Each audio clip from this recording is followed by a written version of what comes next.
Audio Jungle.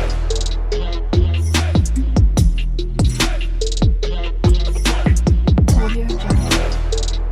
ازيكم عاملين ايه؟ يا رب تكونوا بخير. النهارده معانا فيديو جديد بمسلسل جديد، اتمنى ان شاء الله ان هو يعجبكم. المسلسل او الدراما اللي معانا النهارده بتكون دراما تايلانديه، وهي بتحكي عن لعنه بتقع على عيله. اللعنه دي بتقضي على جميع الرجال في العيله دي. بتبدا الدراما لما بيموت اخر فرد ذكر في العيله، بيموت بطريقه غير معروفه ومشكوك فيها، الامر اللي بيؤدي الى وقوع المعارك على بين النساء على الثروات العيله، والامر اللي بيجلب للعيله المأساة والحب والجشع والغضب. وبيكتشفوا ان العيله اللعنه اللي موجوده في العيله دي مش بخطوره الجشع والطمع اللي موجود في نفوس نساء العيله. اول شخصيه معانا وهي البطله اللي هي نون نينج، تكون فتاة عندها 23 سنه، وبتكون ابنه السيده هونج وجوزها. زوج السيده هونج بيكون اخر فرد ذكر توفى في العيله، وهو والسيده هونج كانوا السبب في ان امبراطوريه الارض الذهبيه للعيله دي اتأسست وكبرت، وكانوا السبب في الثروات الطائله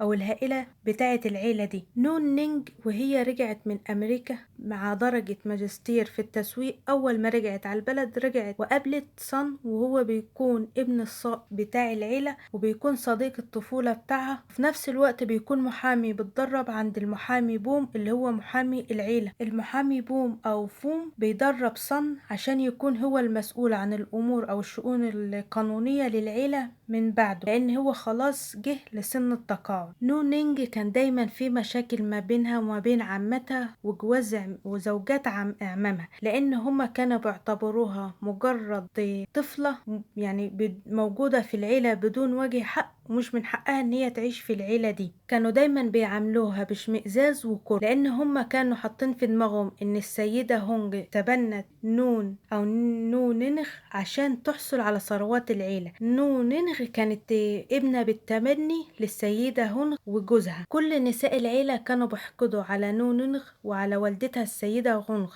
ما فيش حد فيهم في يوم من الايام فكر ان الثروه الهائله اللي كلهم بتصارعوا عليها دي كان اساسها السيده هونغ وجوزها. محدش فكر ان هم اللي عملوا الثروه دي وممكن يكون لهم الاحق، لا، الكل كان بيتسابق عشان ثروه العيله دي تكون له هو. المحامي صن كان دايما بيقف جنب نو نينغ، كان دايما بيصبرها على اللي عمتها بيعملوه فيها او العيله بتاعتها بيعملوه فيها، لان المحامي صن والده اللي زي ما قلنا كان السائق بتاع العيله، كان دايما بيربيه ان هو لازم يكون الاخ الكبير والحامي لنو نينغ، وان هو ما يسمحش لحد في العيله يضايقها. احنا زي ما قلنا في اول الفيديو ان اخر فرد ذكر في العيله توفى، وهو بيكون زوج السيده هونغ، كان اسمه بات شويد. كان مات بطريقه غامضه، وهم في المستشفى قالوا لهم ان هو حاول ينتحر او مات عن طريق ان هو قتل نفسه، بس المحامي صن ما صدقش الكلام ده ولا اقتنع بيه، لان هو عارف ان بات شويد ما كانش عنده دافع ان هو يقتل نفسه، ما كانش فيه في حياته اي حاجه تجبره ان هو يقتل نفسه، فكان متاكد ان حد قتله لان طريقه موته ما كانتش طبيعيه. بتظهر في جنازه بات شويد زوجة الابن الاكبر للعيله اللي توفى من 20 سنه. هي بعد ما جوزها توفى طبعا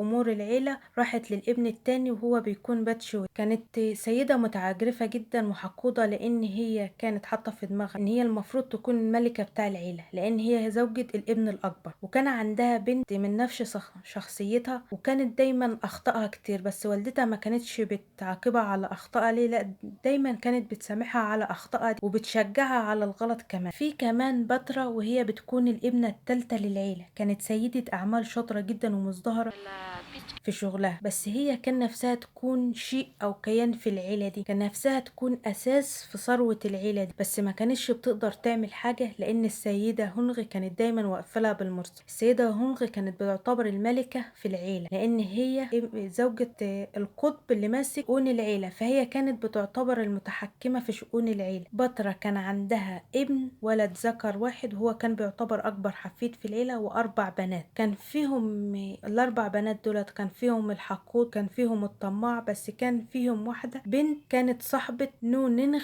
أو كانت الشخص الوحيد المقرب لنونينغ في العيلة. السيدة هونغ مع غياب زوجها أو رأس العيلة كانت هي المتحكمة في شؤون العيلة، الأمر اللي خلى جميع نساء العيلة يكرهوها ويحقدوا عليها بزيادة، وكانوا دايما بيحاولوا يوقعوها أو يعملوا لها المكائد عشان يتخلصوا منها، بس ما كانوش بيقدروا يتخلصوا منها لأن هي كانت مدعومة من موظفين وخدم العيلة. بيبدأ الصراع الفعلي بين نساء العيلة يوم فتح الوصية. ويوم فتح الوصية ما ظهرتش وصية واحدة، لا، ظهرت وصيتين. الوصية الأولى واللي كان شاهد عليها المحامي فوم كانت بتقول إن 50% من ثروات العيلة بتروح للسيدة هون، وال50% التانيين بيتقسموا بالنص ما بين بنات العيلة، الأختين بتوع العيلة. طبعا الأختين كانوا زعلانين جدا إن السيدة هون أخدت قدهم هما الاتنين، وكانوا معترضين على الوصية دي. الصراع الفعلي بقى بدأ مع فتح الوصية التانية اللي بتعطي نسبة من الثروة لنونينغ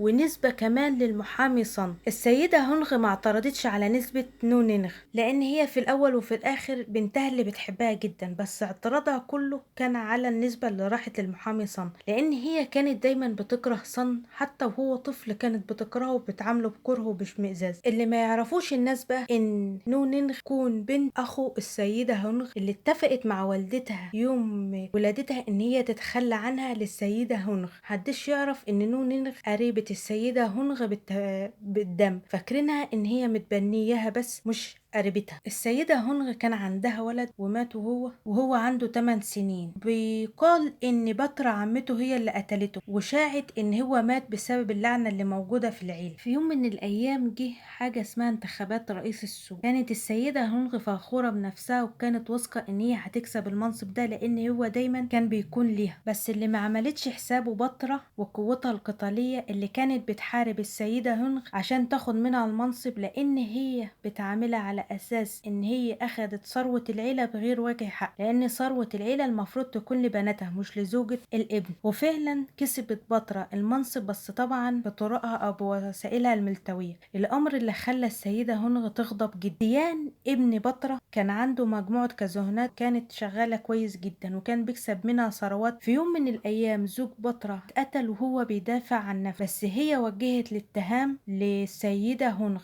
بس ما عندهاش دليل على الكلام ده. كمان المحامي صن قعد فترة يدور على والدته الحقيقية، ولما لقاها وعاش معاها فترة في يوم من الأيام بيتلاقاها وبرضه شكوكه بتتجه ناحية السيدة هونغ، وبرضه ما عندوش دليل على الكلام ده. في الوقت ده قرر المحامي صن إن هو لازم يدور ورا الجرائم اللي بتحصل في العيلة دي، وكل لما يلاقي دليل يتلاقي مشتبه جديد بيدخل دايرة الشك. زي ما نقول كده كل فرد في العيلة بيحط نفسه موضع اشتباه. الموضوع ده اللي خلاه يكون دايما قريب من نونين ودايما معاها وميفارقهاش. السيدة هونغ لاحظت العلاقة العاطفية اللي ما بين بنتها نونين وما بين المحامي صن، وزي ما قلنا هي طبعا ما كانتش بتحب المحامي صن ابدا. كانت دايما لما هي او غيرها لما يحطوا لهم العراقيل في علاقتهم كانوا بيزعلوا مع بعض بس ما كانوش بيفترقوا. بس لما المحامي صن لاحظ ان السيدة هونغ رافضة علاقته ببنتها رفض تام، حاول ان العلاقة ما بينه وما بين نونينغ تكون يعني علاقة عمل واخوة بس. الموضوع ده اللي خلى نونينغ تنهار وتحس ان هو خلاص ما عادش قادر يتحمل مسؤوليتها وما عادش عاوزها في حياته. في يوم برضو الحوادث الغير معروفة او الغامضة بترجع تاني للعيلة. واحد او حفيد من احفاد العيلة بيموت في حادث، وترجع حفيدة تانية اللي هي كانت اسمها كات، اللي قلنا قبل كده هي الوحيدة المقربة